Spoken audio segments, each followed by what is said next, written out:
రాల్చేయండి, ఆ చెట్లు కాయలన్నీ తీసిపడేయండి, ఆ చెట్టును నరికేయండి, కొమ్మలు మొత్తం నరికేయండి.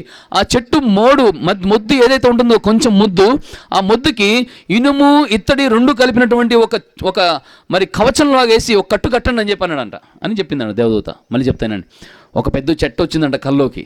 మీకు ఆ కళ అర్థం అవ్వాలంటే నేను మీకు బొమ్మ చూపిస్తాను చూడండి, మీకు ఈజీగా అర్థమవుతుంది. అర్థమైంది మీకు? చూడండి ఈ బొమ్మ, ఈ కలర్, ఈ బొమ్మ చూస్తే మీకు అర్థమవుతుంది. ఈ చెట్టు కనబడుతుందా పిల్లలు? బ్యాక్ సైడ్ హలో, చెట్టు కనబడుతుందా నన్ను మీకు? ఈ చెట్టు మీద ఏమున్నాయి? పక్షులు ఉన్నాయి, చెట్టు కాయలు ఉన్నాయి, చెట్టు కింద పశువులు ఉన్నాయి. ఒక దేవదూత చెప్పింది ఈ చెట్టును నరికేయమని చెప్పింది. ఆకాశ పక్షులను ఎల్లగొట్టండి, కింద ఉన్న జంతువులను ఎల్లగొట్టేసేయండి. ఈ చెట్టు పచ్చగా ఉంది, కాయలు ఉన్నాయి, ఆకాశ పక్షులు, దాని కింద నీడలో జంతువులు, ఎంత బాగుంటే అంత బాగుంది.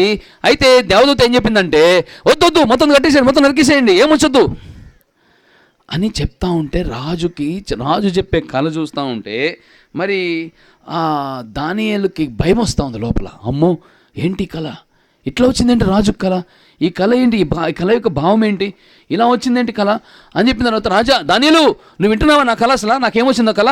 ఆకాశ పక్షులన్నీ పోయినాయి, చెట్టులన్నీ పోయినాయి, చెట్టు అంతా నరకబడింది, దాని చుట్టూ మళ్ళీ ఎత్తడి ఇనుముతోటి దాని చుట్టూ కట్టువేయబడింది. చూడండి ఎట్లా కట్టువేయబడిందో.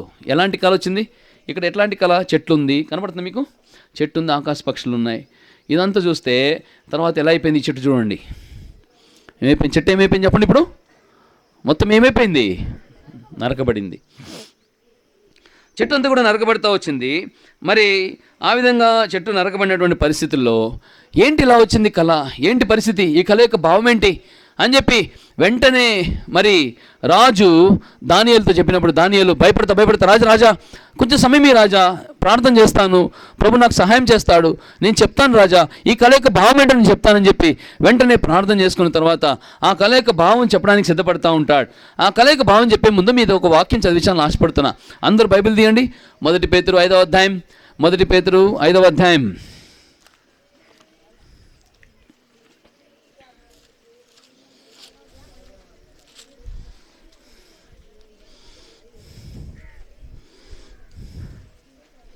ఐదవ వచనం అందరం కలిసి చదువుదామా గట్టిగా ఒకసారి? మంచి వాయిస్, మీకు అందరికి దేవుడు మంచి స్వరాలు ఇచ్చాడు. గర్ల్స్ బాయ్స్ మంచి స్వరం ఇచ్చాడు దేవుడు మీకు. పేతురు రాసిన మొదటి పత్రిక 5వ అధ్యాయం 5వ వచనం.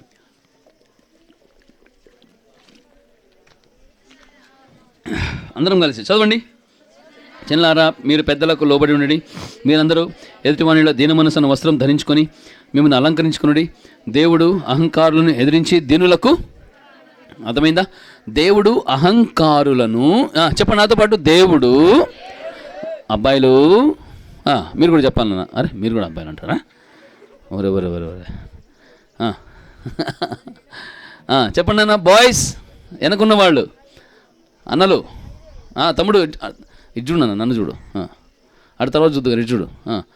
చెప్పండి నాతో పాటు, దేవుడు దేవుడు దేవుడు దేవుడు అహంకారులను ఎదిరించి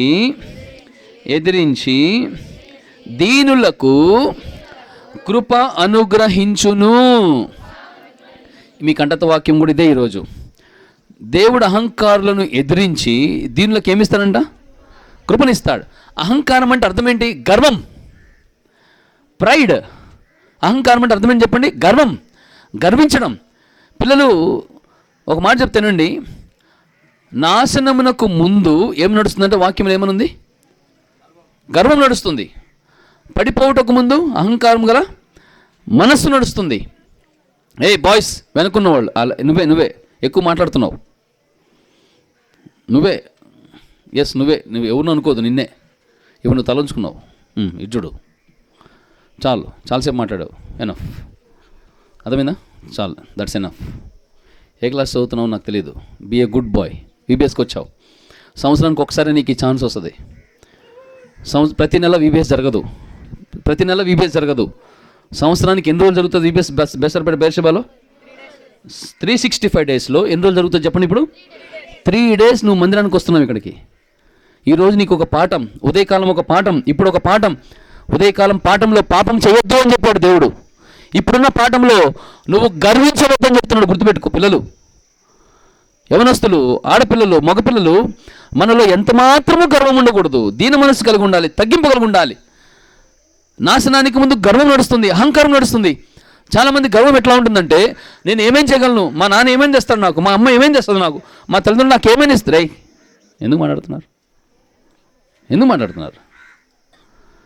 మా నాన్న నాకు ఏమేమి ఇస్తాడు, మా ఇంట్లో ఏది కావాలంటే అది ఉంది, మాకు ఏది కావాలంటే అది ఇస్తాడు.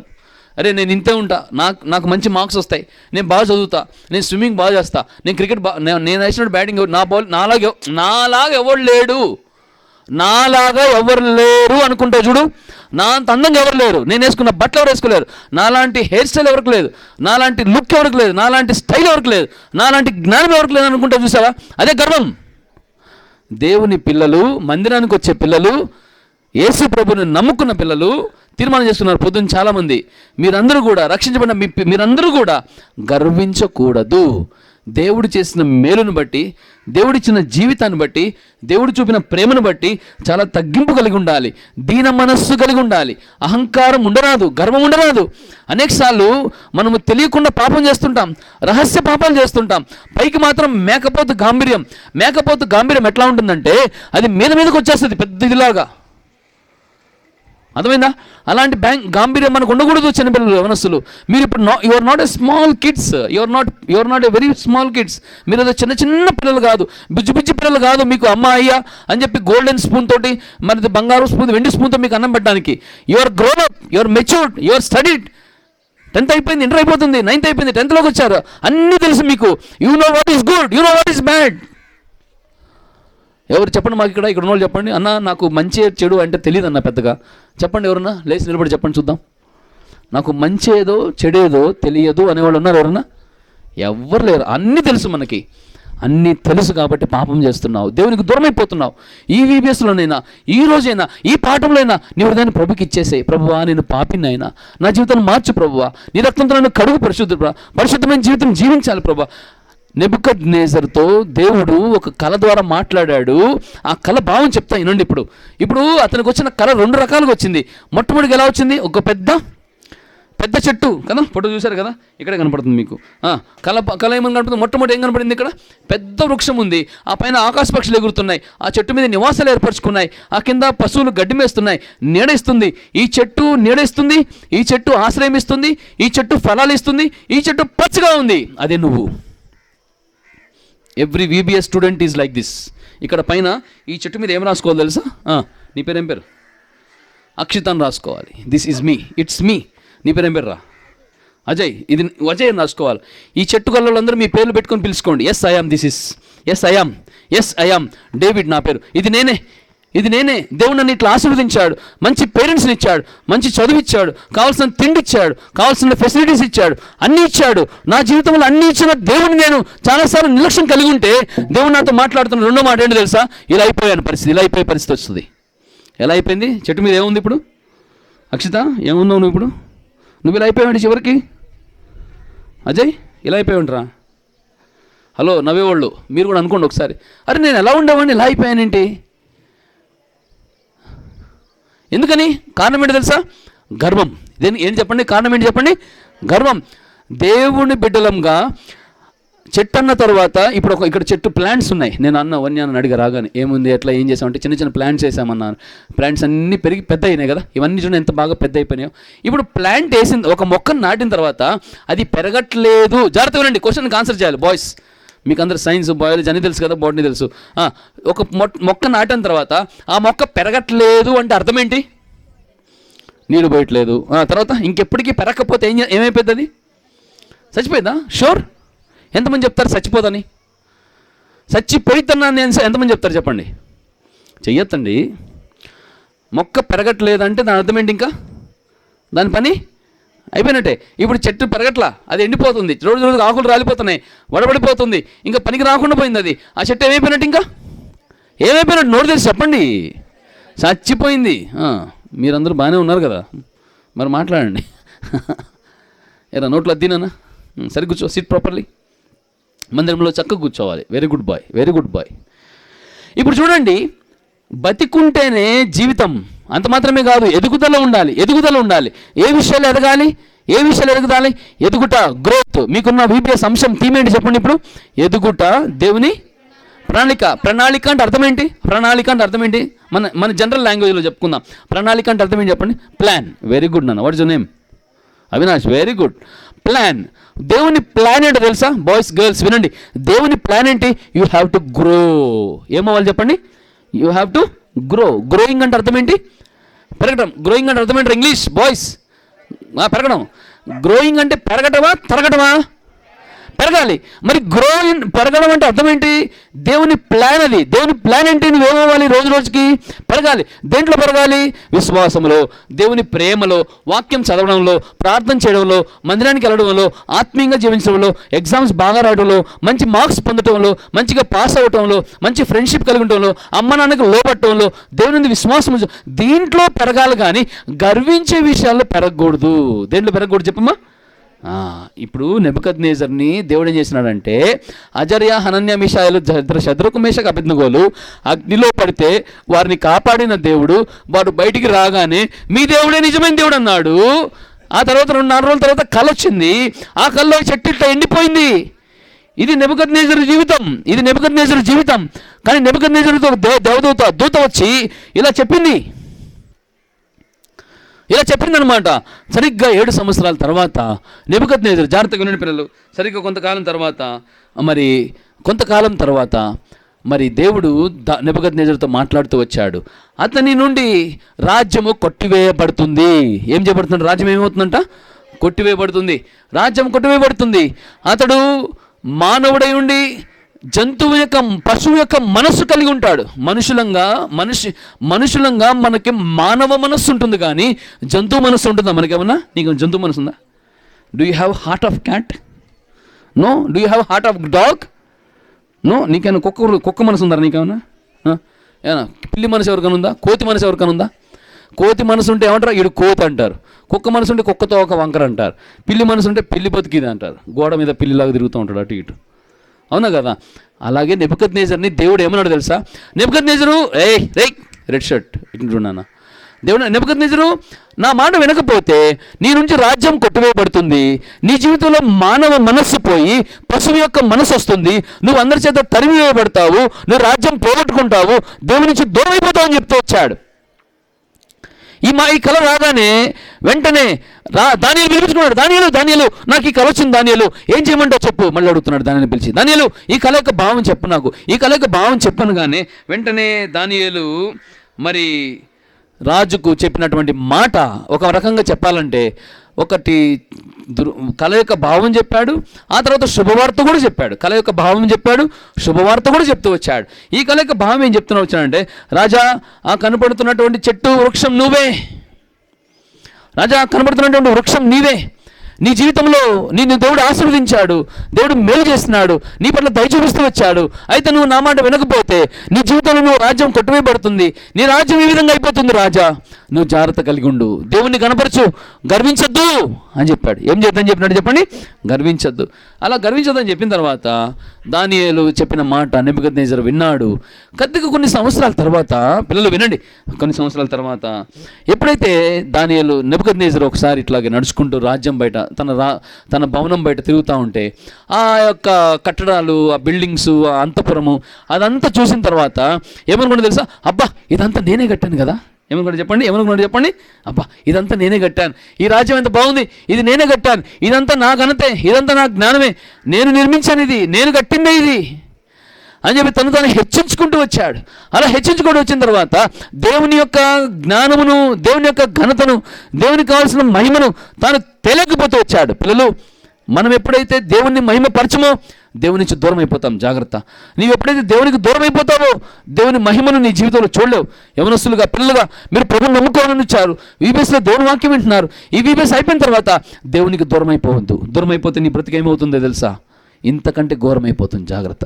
ఇది మిమ్మల్ని బెదిరించడం కాదు. మీరు అనుకోవచ్చు, అంకుల్ మరి చర్చికి వెళ్ళి వీబీఎస్లో పాఠం వింటుంటే మమ్మల్ని బెదిరించాడు, మేమంతా నష్టమైపోతామంట, మేము మా జీవితాలు. అవును, నిజమే. నువ్వు ఏమన్నా చెప్పుకో, నువ్వు దిక్కున చోట చెప్పుకో. నీ జీవితంలో నీ ద్వారా దేవునికి మహిమ కలగకపోతే నువ్వు నష్టపోతావు అంతే. వద్దు. నీ ఫ్యూచర్, నీ ఎడ్యుకేషన్, నీ స్టడీస్, నీ ఆత్మీయ జీవితం, నీ పర్సనల్ లైఫ్, నీ సీక్రెట్ లైఫ్ ఏమైపోతుంది? ఏం తీర్మానం చేసుకున్నావు? ఇక్కడికి వచ్చి ఎన్ని కాగితాలు రాసావు, ఎన్నిసార్లు పేర్లు రాసావు, ఎన్నిసార్లు చేతులు ఎత్తావు, ఎన్నిసార్లు లెసన్ విన్నావు, ఎన్ని వాక్యాలు విన్నావు, ఎన్ని పాఠాలు నేర్చుకున్నావు, అంత బూడిదలో పోసిన పన్నీరు చేయబాక. ఈ 3 దినాల తర్వాత నీ జీవితంలో గొప్ప కార్యం ప్రభు చేయాలని చూస్తున్నాడు. ఈ VBSలో దానియేలు యొక్క జీవితం నీకు ఒక ఇన్స్పిరేషన్ కావాలి. నెబుకద్నెజర్ జీవితం, గర్ల్స్ మీకు ఒక ఇన్స్పిరేషన్ కావాలి. మా చర్చిలో ఒక పిల్లోడు ఉన్నాడు. వాడు 9th 10th వరకు కూడా, 10th క్లాస్ కూడా, ఇంటర్మీడియట్ ఫస్ట్ ఇయర్ వరకు కూడా సరిగ్గా చదివాడు కాదు. చెప్తా ఉంటే వాడికి కోపం వచ్చేది. నేను ఏదైనా చెప్తే వాడికి కోపం వచ్చేది. ఆ తర్వాత వాడు మరి తర్వాత లోబడ్డాడు. అంటే లాంగ్ బ్యాక్ వేరే సంఘంలో ఉన్నప్పుడు తర్వాత లోబడ్డాడు. పిల్లోడు తప్పిపోయే ఫెయిల్ అయ్యే టైంలో ప్రభుని తెలుసుకున్నాడు, తీర్మానం చేసుకున్నాడు, మందిరానికి వచ్చాడు. ఆ తర్వాత ఎగ్జామ్స్ రాశాడు. సెకండ్ ఇయర్కి వచ్చేసరికి మంచి మార్క్స్ తోటి పాస్ అయ్యి మంచి పేరు పొందాడు. టీచర్స్ ద్వారా పేరు పొందాడు, లెక్చరర్స్ ద్వారా పేరు పొందాడు, మంచి పేరు పొందాడు. ఎప్పుడు జరిగిందంటే అది వాడంతట వానికి మార్పు కలిగింది లోపల. నేను ఏంటి ఇలా బ్రతుకుతున్నాను, నాకు ఇంతగా వాక్యం చెప్తున్నారు అన్నవాళ్ళు, నాకు ఇంత లెసన్ ఇంత బాగా వాక్యం చెప్తుంటే నేను ఎందుకు లోపడలేకపోతున్నాను, అయ్యో ఇది నా జీవితం కాదని తెలుసుకున్నాడు. తెలుసుకోవడం చాలా ప్రాముఖ్యం. విన్న వాక్యాన్ని గ్రహించడం చాలా ప్రాముఖ్యం. VBSకి వచ్చిన పిల్లలు దేవుని మాటలు మీరు వింటున్నారు. ఇదేదో సినిమా స్టోరీ కాదు, ఇదేదో సీరియల్ స్టోరీ కాదు, ఇదేదో వెబ్ సిరీస్ కాదు, ఇదేదో షార్ట్ ఫిల్మ్ కాదు, ఇదేదో ఇన్స్టా రీల్ అనుకుంటున్నాం. ఇది ఏముందిలే ఇట్లా అంటే ఎట్లా అంటారు చెప్పండి? ఇన్స్టా రీల్ ఎట్లా అంటారు? ఫోన్ పట్టుకొని చూపించండి, ఒకసారి చూపించండి, అందరూ పైకి వెళ్ళి చూపించండి. అబ్బా బాగా ఎక్స్పీరియన్స్ ఉన్నట్టు వీడికి. ఎట్లా అంటారు చెప్పు? అలా అంటారు, అంతేనా? అలా ఈ చెయ్యి ఏమైపోవాలో కానీ ఈ వెళ్తా ఎక్కువ ఏ ఫింగర్ వాడతారు చెప్పండి? ఇదేనా? పిల్లలు ఇంత అలవాటు పడిపోయామే దీనికి, ఈ స్వైప్ చేయడానికి ఇంత అలవాటు పడిపోయామే. నీ జీవితం కూడా ఆ రీల్ లాగా దేవుడు తీసేస్తే, నీ జీవితాన్ని కూడా పిల్లలు బాయ్స్ వినండి, నీ లైఫ్ కూడా దేవుడు ఒకసారి అలా పైకి తనేస్తే చెప్పండి, అట్లా అనేస్తే దేవుడు అర్థమైందా? నీ పేరు ఒక్కటే అడిగాను నేను, మళ్ళీ నీ పేరు అతను ఫీల్ అవ్వక. నీ లైఫ్ మన లైఫ్ కూడా దేవుడు ఒకసారి అలా అనేస్తే ఏంటి పరిస్థితి? నెబుకద్నెజర్ పరిస్థితి ఇప్పుడు అలాగే వచ్చింది. ఒక రాజు కిరీటం పెట్టుకున్నాడు. ఎలా ఉన్నాడు చూడండి ఇక్కడ, ఎట్లా ఉన్నాడు తెలుసుగా రాజు? నెబుకద్నెజర్ రాజు కిరీటం పెట్టుకుని ఉన్నాడు. ఎంత మంచి పేరుంది, ఎంత ఘనత ఉంది. నెబుకద్నెజర్ రాజు అంటే మామూలు వాడు కాదు, అత్యంత ధనవంతుడు, అత్యంత ఐశ్వర్యవంతుడు, అంత ఘనత కలిగిన వాడు. దేవుని దృష్టిలో దేవునికి మహిమ తెలియదు. అందుకే దేవుడు ముందుగానే కళ ద్వారా హెచ్చరించాడు, నెబుకద్నెజరు నేను నీతో మాట్లాడుతున్నాను, నువ్వు జాగ్రత్త. పిల్లలు పిల్లలు దేవుడు మీతో చాలాసార్లు మాట్లాడుంటాడు. మీరు వినకపోతే నాశనమునకు ముందు గర్వం నడుస్తుంది, జాగ్రత్త.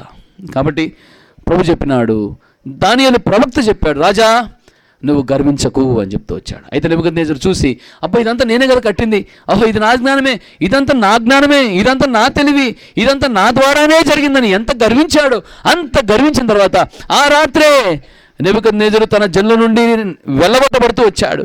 ఆ రాత్రే నెబుకద్నెజరు రాజ్యం కోల్పోయాడు, కిరీటం కోల్పోయాడు, స్థానం కోల్పోయాడు, అన్నీ కోల్పోయాడు. ఒక పశువు గడ్డి మేస్తున్నట్టుగా. ఇందాక అడిగా నేను, మీకు ఎంతమంది గడ్డి అంటే ఇష్టమని. కానీ ఈయనకి గడ్డి అంటే ఇష్టం. ఇప్పుడు ఎవరికి చెప్పండి? ఒక రాజుకి. ఎవరికి చెప్పండి? రాజు గడ్డి తిన్నాడంటే ఎవరైనా నమ్ముతారా? చెప్పండిలే. మామూలుగా మనము తిన్నామంటేనే ఎవరు నమ్మరు, రాజు గడ్డి తిన్నాడంటే ఎవరైనా నమ్ముతారా? కానీ బైబిల్లో దేవుడు ఒక రాజుకి ఏం తినిపించాడు? ఏమో చెప్పాలి, గట్టిగా చెప్పాలి మీరు. ఒక రాజుకి దేవుడు ఏం తినిపించాడు? రాజుకే గడ్డి తినిపిస్తే దేవుడు మాట వినకపోతే నీకేం తినిపిస్తాడు? అర్థమైందా నేను చెప్పిన మాట? రాజంతటి వాడే దేవుని మాట మీరితే గడ్డి తినే స్థితికి వస్తే ఆఫ్టర్ ఆల్ నువ్వెంత నేనెంత? ఒక్కసారి గుండెలు పెట్టి చేయబెట్టుకుని ఆలోచించు. నా జీవితం ప్రభువా నిన్ను మోసం చేసిన బ్రతుకున్నది, ఎన్నోసార్లు పాపం చేసిన, ఎన్నోసార్లు తప్పిపోయినాను, ఎన్నోసార్లు నిలబడుతున్నాను. నేను కూడా అంత మంచివాడిని కాదు, ఎన్నో విషయాలు తప్పిపోయినా, దేవునికి దూరంగా వెళ్ళిపోయినా. అయితే ప్రభు నన్ను ప్రేమించి పట్టుకున్నాడు, నా జీవితాన్ని మారుస్తూ వచ్చాడు. చాలా టైం పట్టింది ప్రభును మనం మార్చడానికి. ఇప్పుడు చింతిస్తున్నా, ఎంత వయసు వేస్ట్ చేశాను, ఎంత కాలం వేస్ట్ చేశాను, ఎంత టైం వేస్ట్ చేశాను, నా బ్రతుకంతా వేస్ట్ చేశానే. ఎన్నో VBSలు అటెండ్ అయ్యాను, మీలా ఎన్నో VBSలో కూర్చున్నాను, ఎన్నోసార్లు VBSలో ఫస్ట్ ప్రైజ్ తీసుకున్నాను, 10 గంటల వాక్యాలు చెప్పాను, ఎన్నోసార్లు VBSలో దేవుని వాక్యం చెప్పినాను, అన్నిట్లో ఫస్ట్ ప్రైజే. కానీ పరలోకాన్ని మాత్రం లాస్ట్ వెళ్ళేవా. అలాంటి పరిస్థితి నాది. అయితే నా జీవితాన్ని ప్రభు మార్చాడు. పిల్లలు ఎందుకు చెప్తున్నాను తెలుసా? రాజంతటి వాడు దేవుని మాట వినకపోతే గడ్డి తినే పరిస్థితి దేవుడు తీసుకొస్తాడు. అలాగనే నెబుకద్నెజర్ గడ్డి తినే పరిస్థితికి వచ్చేసాడు. కనబడుతుంది మీకు? ఏం చేస్తున్నాడు చెప్పండి? ఇక్కడ ఏం వేస్తున్నాడు? రాజు గడ్డి మేస్తానంటే వినటానికి కూడా ఎలా ఉంది, చాలా విడ్డూరంగా ఉంది కదా. నువ్వు నేను గర్విస్తే మన పాపమును బట్టి, పాపములను వచ్చే జీతం చెప్పండి, పాపములో వచ్చే జీతం ఆ మరణం అంటే ఏంటో తెలుసా? మరణం అంటే ఏదో పోయిందిలే, ప్రాణం పోతే పోయింది, అది కాదు. మరణం అంటే బతికుండంగానే నెమ్మది లేకుండా చేస్తాడు దేవుడు. అర్థమైందా? బతికే ఉంటాం కానీ జీవితంలో ఏముండదు, నెమ్మది ఉండదు, సంతోషం ఉండదు, సమాధానం ఉండదు. తల్లిదండ్రులకు అనిపించుకుంటాం, ఇంట్లో వాళ్ళ చేత అనిపించుకుంటాం, బయట వాళ్ళ చేత అనిపించుకుంటాం, చర్చి వాళ్ళ చేత అనిపించుకుంటాం, కాలనీలో మనం ఉంటున్న ఏరియాలో అందరి చేత అనిపించుకుంటాం. ఎందుకు ఈ బతుకు? ఇందాక అన్న చెప్పినాడు పొద్దున, చివరికి ఏమైపోతారంట, సూసైడ్ చేసుకుంటారంట. అలాంటి బ్రతుకులోకి వెళ్లకుండా ఉండాలని యేసు ప్రభు నెబుకద్నెజర్కి ఇచ్చిన హెచ్చరిక ఈరోజు సీనియర్ బాయ్స్ అండ్ గర్ల్స్ మీకు ఇస్తున్నాడు. ఆయన మాట వింటే దేవుడు మీ జీవితంలో ఆశీర్వదిస్తాడు. నువ్వు ఏ విషయాల్లో గర్వపడుతున్నావు? అయితే దానియేలు రాజుకు ఒక శుభవార్త చెప్పాడు. ఏం వారు చెప్పాడు సార్? నీవు ఆయన మాట విని ఆయనకు లోబడి నమ్మకంగా జీవిస్తే నీ జీవితాన్ని నేను ఆశీర్వదిస్తాను. ఆయన మాట విని లోబడితే నీ జీవితం మేలు చేస్తాను. ఏం చేయాలని చెప్పాడు రాజుకి? నువ్వు దేవుని మాటకు లోబడాలి, ఆయన మాట వినాలి. ఆయనకు లోబడి ద్వారా దేవుడిని ఆశీర్వదించేవాడు ఉంటాడు. ఈ విధంగా రాజు నెబుకద్నెజరు తన జీవితంలో మరి దేవునికి ఘనత తెచ్చిన వాడుగా ఉంటూ వచ్చి మరి 7 సంవత్సరాలు దేవుణ్ణి అవమానపరిచిన వాడు ఉన్నాడు. కాబట్టి 7 సంవత్సరాలు జనాల నుంచి కొట్టివేయబడ్డాడు. కిరీటం పోయింది, రాజ్యం పోయింది, మరి పశువు సమానంగా అయిపోయినాడు. తన మీద వర్షం పడింది, తన శరీరం ముద్దుబారిపోయింది. జంతువులాగా 7 ఏళ్ళు అడవిలో వన్యప్రాణుల మధ్య, అడవి జంతువుల మధ్య మరి ఏం చేసుకున్నాడు చెప్పండి? తెచ్చుకుంటూ వచ్చాడు, గడ్డి మేస్తూ వచ్చాడు. ఎంత దౌర్భాగ్యమైన పరిస్థితి. పిల్లలు, మన జీవితాల్లో కూడా మనము గర్వమును బట్టి గర్వించినప్పుడు మరి ఏం చేయాలా? ప్రభువుని బట్టి మనం నమ్మకంగా జీవించాలి. గర్వించాలనే శోధన, ఇదొక శోధన మనకు వస్తుంది పిల్లలు. ఈ శోధన వచ్చినప్పుడు ఏం చేయాలా? లేదు ప్రభువా, నేను గర్వించిన ఆయన ఈ వాక్యం జ్ఞాపకం పెట్టుకుంటాను ప్రభువా. మొదటి పేతురు రాసిన పత్రిక 5వ అధ్యాయం ఎన్నో వచనం చెప్పండి? అది 5వ వచనం గుర్తుపెట్టుకుంటాను ప్రభువా. నేను దీనత్వం కలిగిన వాడనై అహంకారం గల మనసు కలిగి ఉండను ప్రభువా, తగ్గించుకుంటాను ప్రభువా, లోబడతాను నాయన, నా జీవితంలో నీ కొరకు నమ్మకంగా జీవిస్తానని ఎప్పుడైతే నువ్వు ఉంటావో దేవుడు మరలా నిన్ను నెబుకద్నెజరు వలన ఆశీర్వదిస్తాడు. 7 ఏళ్ల తర్వాత తన రాజ్యం దేవుడు తనకు అనుగ్రహిస్తూ వచ్చాడు. మళ్ళా 7 సంవత్సరాల తర్వాత నెబుకద్నెజరు తన పాపం ఎరిగిన వాడై తన మనస్సు మార్చుకొని తన జీవితం మార్చుకొని మరి దేవుడు గొప్ప కార్యం జరిగిస్తూ వచ్చినాడు. ఒకవేళ నువ్వు పరలోక రాజ్యం ప్రవేశించాలంటే తగ్గింపు విధేయత కలిగి ఉండాలి. పరలోక రాజ్యంలో ఎవరు ప్రవేశించగలరు అనే ప్రశ్న అడిగినప్పుడు ఏం చెప్పాలి? తగ్గింపు విధేయత, దేవునికి లోబడి అహంకారం కలిగిన వాడిని ఉండకుండా దీన మనస్సు కలిగిన వాడిని ఉంటేనే నేను పరలోక రాజ్యంలో ప్రవేశించగలను. కాబట్టి విచిత్రమైన సంగతి చెప్పాలంటే ఈ సృష్టిలో ప్రవేశించిన మొట్టమొదటి పాపం ఏంటి చెప్పండి? గర్వమే. ఏంటి గర్వం చెప్పండి? దూత, పరలోకమందు లూసిఫర్ దూత తను ఏమాడు చెప్పండి? గర్వించాడు. ఏమని గర్వించాడు? నేను ఎంతో సౌందర్యవంతురాల్ని, అంత మాత్రమే కాదు, నేను అంతటి ఘనతను తగిన వాడిని, తాను గర్వించాడు. ఎప్పుడైతే గర్వించాడో దేవుడు ఏం చేశాడు? దూతని, సాతాను వాడిని దాన్ని తరిమి కొట్టేసినాడు. కాబట్టి సృష్టిలో ప్రవేశించిన మొట్టమొదటి పాపం గర్వం. మనలో కూడా అలాంటి పాపం ఉండకూడదని దేవుడు మనతో మాట్లాడుతున్నాడు. మరి నీ జీవితంలో కూడా మరి ఎవరైతే గర్వం కలిగి ఉంటారో దాని ద్వారా ఏం కలుగుతుందో నీ అంతటి నువ్వు పరిశీలించుకొని జ్ఞాపకం చేసుకొని, ప్రభువా నేను ఆ రీతిగా గర్వించకుండా నా జీవితంలో నమ్మకంగా విధేయత కలిగి మారు మనసు పాపక్షమాపణ కలిగి నమ్మకంగా జీవించటకు సహాయం చేయి. ఉదయకాలం సహోదరుడు చెప్పిన లెసన్ బట్టి ఈ మధ్యాహ్న లెసన్లో కూడా నెబుకద్నెజరు వలె దేవుని చేతిలో పడకూడదు ప్రభువా, నేను నీ చేతిలో ఉండాలి, నీకు లోబడి జీవిస్తా, గర్వం కలిగి ఉండను నాయన అని నమ్మకంగా ప్రార్థన చేసుకో. నీ చదువు బాగుంటుంది, నీ తల్లిదండ్రులు బాగుంటారు, దేవుడు నిన్ను ఆశీర్వదిస్తాడు, మంచి లైఫ్ ఇస్తాడు. ఎన్నెన్ని ప్రాంతాల నుంచి యూపీఎస్కి వచ్చావు, యూపీఎస్ నుంచి వెళ్ళేలోపు నాలో గర్వించే మనసు తీసే నాయన, తల్లిదండ్రులకు లోబడకుండా ఉండే మనసు తీసే నాయన, ఇంట్లో వారికి లోబడే మనసు దయచేయి, దేవుని మందిరానికి నమ్మకంగా లోబడిగా దయచేయి, విశ్వాసంతో జీవించడానికి సహాయం చేయి. అందరూ తీర్మానం చేసుకున్నారు, నేను సినిమాలు చూడు, అబద్ధమని సినిమాలు చూడు, ఆ శోధనని తప్పించుకోవాలంటే ప్రార్థన చేసుకో. 1 నిమిషం దానికి దూరంగా ఉండు, ఒక 10 నిమిషాలు దూరంగా ఉండు, పావు గంట దూరంగా ఉండు, గంట దూరంగా ఉండు, ఒక 2 గంటల దూరంగా ఉండు. దేవుడు ఆటోమేటిక్గా నీకు దాని మీద ఇంట్రెస్ట్ తీసేస్తాడు. ఒకవేళ నీకు ఆ సినిమాల మీద మోజు ఏమైనా వస్తుందంటే వెంటనే బైబిల్ తీసుకో, లేకపోతే ఫోన్లో యూట్యూబ్లో యేసుప్రభు మాటలు, దేవుని మాటలు వింటామేమో, అవి విను కాసేపు, దేవుని వాక్యం విను కాసేపు. పిల్లరా, మన జీవితాలు ఇది చాలా ప్రాముఖ్యమైనటువంటి సంగతి. ఒక స్నేహితుడు ఉన్నాడు, ఆ పిల్లవాడు తన జీవితంలో ఈ ఫోన్ యొక్క అడిక్షన్ తొలగించుకోవడానికి ఏం చేస్తూ వచ్చాడంటే ఫోన్లో ఉన్న యూట్యూబ్ అనే యాప్ని కూడా తీసేసుకున్నాడు. యూట్యూబ్ అనే యాప్ని ఏం చేశాడు చెప్పండి? డిలీట్ చేశాడు. ఇన్స్టా యాప్ని ఏం చేశాడు, డిలీట్ చేసి ఫోన్ ఊరికి చెవిలో పెట్టుకున్నాడు. ఆ సహోదరుడు ఒక యూదుడు, ఆయన గొప్ప సైంటిస్ట్ అయ్యాడు ప్రపంచం. జేమ్స్ టూర్ ఆయన పేరు. మీకు తెలియదు అనుకుంటా. ఆయన ప్రభు కొరకు ఎంత నమ్మకంగా జీవిస్తూ ప్రపంచంలోని అత్యంత జ్ఞానం కలిగిన శాస్త్రవేత్తల్లో ఒక మంచి శాస్త్రవేత్తగా ఎదుగుతూ వచ్చాడు. ఎందుకు చెప్తున్నాను? కెమిస్ట్గా. కాబట్టి నీవు నేను కూడా దేవునికి నమ్మకంగా ఉండాలంటే, మనకు వచ్చే శోధన జయించాలంటే కొంచెం దూరం ఉన్న ప్రయత్నం చేయి, ప్రార్థన చేసుకో, వాక్యం చదువుకో, దేవుడు నిన్ను ఆశీర్వదించి వాడుకుంటాడు. మోకరించండి, కళ్ళు మూసుకోండి, ప్రార్థన చేసుకుందాం. మోకరించండి, కళ్ళు మూసుకోండి, తీర్మానం చేసుకోండి. నేను ఇప్పుడు మిమ్మల్ని చేతులెత్తమని చెప్పాను. ఉదయకాలం చాలామంది చేతులెత్తారు. అయితే మీ తీర్మానం మీద నిలబడి ఉండాలి. తీర్మానం చేసుకున్నవారు అదే తీర్మానం మీద ఉండాలి. అయితే తీర్మానంతో మీరు ఇంకోటి కలపాలి. ఏమైనా కలపాలంటే పాల్ తీర్మానం మీద నిలబడి ఉండాలి, ప్రార్థన చేసుకోవాలి. యేసు ప్రభువా, నా జీవితంలో నేను చేసుకున్న తీర్మానంపై నిలబట్టకు సహాయం చేయి. నెబుకద్నెజరు వలె గర్వించకుండా నీకు లోబడి మానవ మనస్సు అనగా దేవుని మాట వినేవాడిని ఉంటకు సహాయం చేయి అని తీర్మానం చేసుకో. మనసులో ప్రార్థన చేసుకో. యేసు ప్రభుకు లోబడు, ఆయన వాక్యం విను, దేవుని మాటకు లోబడి శోధన నుండి తప్పించుకో, విశ్వాసంతో జీవించు, పరిశుద్ధంగా బ్రతుకు. దేవుడిని ఆశీర్వదించేవాడుగా ఉంటాడు. ప్రార్థన చేసుకున్నా.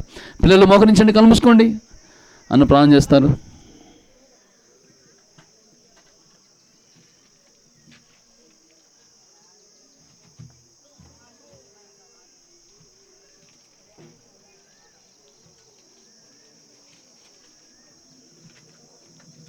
పిల్లలు కళ్ళు మూసుకోండి, ప్రార్థన చేస్తాం. అటు ఇటు చూడొద్దు దయచేసి. ఎవరు తలలు పైకెత్తండి. అందరు కిందకు నేలకు వాల్చారు, చాలా వృద్ధులైపోతున్నారు. కళ్ళు మూసుకోండి, కళ్ళు మూసుకోండి అంటే తల దించమని కాదు అర్థం. తల పైకెత్తి కళ్ళు మూసుకోండి. రెండు చేతులు జోడించండి కదా. దేవుని ఎదుట మోకరించేవారు మనుషుల ఎదుట మోకరించాల్సిన అవసరం ఉండదు. దేవుడి ఎదుట మోకరించడానికి సిగ్గుపడితే జీవితకాలం మనుషుల దగ్గర చేతులు చాచాల్సి వస్తుంది. కనుక దేవుడి దగ్గర చాచే చేతులు మనుషుల దగ్గర చాచాల్సిన అవసరం లేదు. ఎందుకంటే దేవుడు వాళ్ళ గురించి అన్ని జాగ్రత్తలు తీసుకుంటాడు. కనుక దేవుడి దగ్గరకు వచ్చినప్పుడు మనం మోకరించి చేతులు జోడించి కళ్ళు మూసుకోవాలి. కళ్ళు మూసుకోండి. దేవుని వాక్యం విన్నారు, మీ మనసులో మరి దేవుడు మాట్లాడినాడు. నీ ప్రస్తుత జీవితం ఎట్లా ఉంది? మరి అన్న చెప్పినాడు, మరి రాయమని అడగము, పేర్లు అయిన అడగము. మీరు రాసినంత వరకు రాశారు. ఎందుకు కళ్ళు తెరుస్తున్నారు? మీ వ్యక్తిగతంగా మీ జీవితంతో మాట్లాడుతున్నాం. బాయ్స్ కూడా కళ్ళు మూసుకోవాలి. బబుల్ గమ్లు తింటున్నారు అంటే దేవుని భయం లేదు, అది ఒక గర్వము కదా. మోకరించమన్నప్పుడు కళ్ళు మూసుకున్నప్పుడు కళ్ళు మూసుకోలేకుండా ఉండటం అంటే నాకు అన్నీ తెలుసు అనే అదొక గర్వం. దేవుని వాక్యం చెప్తున్నప్పుడు కూడా వినలేకుండా వెనక అటు ఇటు ఆడపిల్లలు అబ్బాయిలు చూసుకోవటం, మాట్లాడటం, అదేంటంటే నాకంటే అందగాళ్ళు లేరు, అదొక గర్వం కదా. ఇలాంటి అన్నిటినీ మోసుకుంటూ ఎంతకాలం వెళ్తావు? ఇట్లా మోసుకుంటూ నిద్రపోతూ ఉంటావు, మోసుకుంటూ ఉంటావు కదా.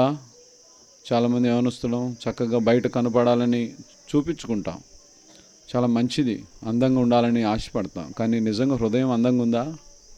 క్యారెక్టర్ అందంగా ఉందా? మగపిల్లలు మళ్ళీ కిందకు తల వేశారు. అందరూ మోకాల మీద ఉండి పైకి కళ్ళు మూసుకొని ఉండండి కొద్ది నిమిషాలు, ఏం కాదు కదా. లోపల క్యారెక్టర్ చాలా ఇంపార్టెంట్. డాక్టర్ స్పర్జన్ గారు ఒక మాట చెప్పారు, ఒక గొప్ప వ్యక్తి. కళ్ళు మూసుకొని మిమ్మల్ని మీరు పరీక్షించుకోండి వాక్య ప్రకారం. డాక్టర్ స్పర్జన్ గారు ఒక మాట చెప్పారు, ఎవరు లేనప్పుడు, నీ దగ్గర ఎవరు చుట్టుపక్కల లేనప్పుడు, ఒంటరిగా నువ్వు ఉన్నప్పుడు నీ హృదయంలో నువ్వు ఎలా ఉంటావో, ఎలాంటి ఆలోచనలు కలిగి ఉంటావో అది నీ క్యారెక్టర్. బయట నువ్వు వేసుకునే వస్త్రధాన్ని బట్టి, నీ చదువును బట్టి నువ్వు చూపించేది నీ క్యారెక్టర్ కాదు, అది నువ్వు బయటకు చూపించుకునేది. కానీ నువ్వు అనే వ్యక్తివి నిజం ఎవరంటే, ఒంటరిగా ఉన్నప్పుడు నీ యొక్క తలంపులు, నీ ఆలోచనలు ఎలాంటియో అది నీ క్యారెక్టర్. కనుక ఒంటరిగా ఉన్నప్పుడు ఎన్ని తలంపులు, ఎన్ని చెడిపోయిన పాపాలు, ఎన్ని చెడిపోయిన ఆలోచనలు, శరీరము ఎంతగానో పాపం చేత నింపబడి ఉంటుంది, బురద చేత కదా. ఈ తలంపులు భయంకరమైనది, వాటి కంట్రోల్ లేదు, ఎవరు కూడా వాటిని ఆపలేరు, స్వేచ్ఛగా తిరుగుతూ ఉంటాయి, ఎన్నో భయంకరమైన పాపాలు చేయాలని ఉంటాయి కదా. ఈరోజు నెబుకద్నెజరుకి దేవుడు అన్నీ ఇచ్చినాడు, ఏది కొదువు చేయలేదు. అన్నీ ఇచ్చితే తను ఏమైపోయినాడంటే గర్వించినాడు, నాకంటే గొప్పవాళ్ళు లేడని. దేవునికి కుటుంబము, తల్లిదండ్రులు, చదువు అన్నీ ఇచ్చినాడు. అన్నీ ఇచ్చుట అనేది కళ్ళు మూసుకోవాలి. అన్నీ ఇస్తే అర్థం ఏంటంటే తగ్గించుకొని ఉండాలి. డౌన్ టు ఎర్త్ అంటారు కదా, మన పుస్తకాల్లో చదువుకుంటాం డౌన్ టు ఎర్త్. కానీ కొంత ఉంటే మనం అసలు నిలబడలేం కదా. ఒక చిన్న బైసికిల్ ఉన్నా, చిన్న బైక్ ఉన్నా, దాన్ని బట్టి చాలా అతిశయించే వారిగా ఉంటాం. ఉండకూడదని కాదు, అవన్నీ ఉండాలి, అవసరత. అయితే అవి అక్కర మాత్రమే, కానీ అవి మన జీవితం అవ్వకూడదు. మన జీవితం అనేది చాలా దూరం కదా. ఈ జీవిత యాత్రలో వెళ్ళాలంటే తగ్గింపు చాలా అవసరం. దేవుడు చూశారు కదా, అంత గొప్ప రాజును కూడా కిందకు దించి అడవి పాలు చేసి గడ్డి మేసే వ్యక్తిగా చేసినాడు, పశువులతో సమానంగా చేసినాడు. యేసు ప్రభుని ఎరగకుంటే పశుప్రాయుడివి, విద్య లేనివాడు వింత పశువు. అట్లనే బైబిల్ సెలవిస్తుంది, యేసు ప్రభుని ఎరగకుంటే నువ్వు రాజు అయినప్పటికి కూడా నెబుకద్నెజరు వెళ్ళే పశుప్రాయుడివి. ఎందుకంటే నెబుకద్నెజరు పశుప్రాయుడు అయిపోయి గడ్డి తిన్నాడు. కనుక దేవుడు ఈరోజు నిన్ను ప్రేమించి, నీ హృదయంలో ఇంకా ఎక్కడైనా దాగి ఉన్న పాపాలు పొంచుకొని దాచుకొని ఉన్నాయి, ఎవరికి చూపించలేని లోపలే చాలా దినాలు సతమతమవుతూ వాటితో నడుస్తూ జీవితకాలం జీవిస్తూ ఉన్నావు, వాటిని తీసివేసి విడిచిపెట్టి జీవించడానికి ఇష్టపడు. నీ హృదయాన్ని ఖాళీ చేసుకో. నీ చిన్న హృదయాన్ని ప్రభుకి ఇచ్చినప్పుడు శేష జీవితం 40 సంవత్సరాలు, 50 సంవత్సరాలు, 60 సంవత్సరాల రిమైనింగ్ లైఫ్ని దేవుడు మారుస్తాడు. దేవుడు ఎవరినైనా మారుస్తాడు. పేదరికంలో ఉన్నా నువ్వు అవసరం దేవుడికి, చేతగాని వాడివైనా నీవు దేవుడికి అవసరం, ఏమీ లేకపోయినా దేవుడు అవసరం. కనుక ఆ దేవుడు ఎవరినైనా కోరుకుంటాడు. వర్ణ, వర్గ, జాతి, మత, కుల భేదం లేదు దేవుడికి. యేసు ప్రభువు ఎవరినైనా కానీ రక్షించగలిగిన దేవుడు. కనుక నీ హృదయంలో ఒకవేళ ఇంకా తలంపుల్లో, మాటల్లో, క్రియల్లో అతిశయం, ఎక్కడైనా గర్వం ఉంటే వాటిని తీసివేసుకో. ప్రభువా నేను తగ్గించుకొని ఉంటానని ప్రభు దగ్గర పాట విన్నట్టుగా నేర్చుకుందాం. ఈ వేసుకు వచ్చినావు, ఏదో అనుకోకుండా నువ్వు ఇక్కడికి రాలేదు, లేకుంటే ఏదో సరదాగా వచ్చిపోదామని రాలేదు. దేవుడు ప్రణాళిక ఉంది కాబట్టి నువ్వు ఇక్కడికి వచ్చినావు, లేకుంటే నువ్వు వచ్చేవాడివి కాదు. ప్రార్థన చేస్తాం. కళ్ళు మూసుకోండి, అంతే కళ్ళు మూసుకోండి. ప్రేమ కలిగిన తండ్రి, సీనియర్ క్లాస్ బిడ్డలను బట్టి మీకు వందనాలు. నిన్నటి ఉదయకాల సమయం డానియేల్ యొక్క జీవితంలో తను తీసుకున్న తీర్మానం గురించి మీరు మాట్లాడుతూ వచ్చినారు. నిన్న మధ్యాహ్న సమయం కూడా ఎంతో శ్రేష్టమైన మాటలు. ఈరోజు ఉదయకాల సమయంలో కూడా వారు ఆ యొక్క తండ్రి షడ్రక్, మెషక్, అబేద్నెగోలు వారు నీ కొరకు ఎలా తీర్మానం చేసుకున్నారు. ఈ యొక్క సాయంకాల సమయంలో నెబుకద్నెజరు యొక్క పతనము, ఫెయిల్యూర్సు, మరలా తను మార్చుకున్నప్పుడు హృదయాన్ని, బుద్ధి వచ్చినప్పుడు మరలా తిరిగి తనకు సమస్తాన్ని నిలబెడుతూ వచ్చినారు. ఆ విషయాలు మీరు బయలుపరిచినారు. ప్రభా నీ పాద సన్నిధికి వస్తున్నాం. ఎక్కడ కూర్చున్నా ఎవరి బిడ్డలు, టీనేజ్ బిడ్డలు, సీనియర్ క్లాస్ బిడ్డలు, మరి 10th అబౌవ్, డిగ్రీ, పీజీ చదువుతున్న బిడ్డలు ఉంటున్నారు. వారి జీవితం ఇంకా మారలేదు. ఎన్నో లోక ఆశలు వారిలో కనిపిస్తూ ఉన్నాయి. ప్రభా మరి ఆశలు కూడా వారిని వెంటాడుతున్నాయి. ఆ ఆశలు వారిని ఛేదిస్తూ ఉన్నాయి. వాటి మీద జయాన్ని దయచేయండి ప్రభా. ఒక మంచి తీర్మానం ఇక్కడ ఈ చోటు నుంచి రేపు ఎల్లకు మునుపు ప్రభు కొరకు ఒక మంచి తీర్మానం చేసుకోవడానికి కృపణిస్తున్నాండి. రేపు నాది కాదు తండ్రి, మరి మేము రేపు ఉంటామో ఉండమో తెలియదు. అనేక ప్రయాణాలు, అనేక యాత్రల్లో ఉంటున్నాం. ఎక్కడ మా జీవితాన్ని ముగిస్తామో తెలియదు. అయితే యేసు ప్రభువుని సొంత రక్షకుడిగా అంగీకరించడం చాలా ప్రాముఖ్యమైనది. యవ్వన బిడ్డలు దీని గురించి ఆలోచించడానికి వారి హృదయాన్ని వెంటాడండి, నెమ్మది లేకుండా చేయండి. వారి పదే తలంపులు, ఈ తలంపులు జ్ఞాపకం చేయండి. వాక్యం ద్వారా దర్శించండి, పట్టుకోనండి. ప్రభు ఒక ఆత్మ నశించిపోవడం ఇష్టం లేదు కనుక తండ్రి నీ కృపను కోరుకొంచు. చేరి వచ్చిన బిడ్డలందరూ బిడ్డ వందనం చెల్లించుకుంటూ నీ దాసుని కూడా మరింతగా బలపరచండి. రానున్న పరిచర్యల కొరకు సిద్ధపరచండి. మా మధ్యకు నడిపించినందుకు వందనం చెల్లించుకుంటూ యేసు శక్తి కలిగిన నామములో ప్రార్థించి అడిగి పెట్టుకొంచున్నాం తండ్రి, ఆమేన్. దయచేసి త్వరగా గ్రూప్ క్లాసెస్లో కూర్చోండి.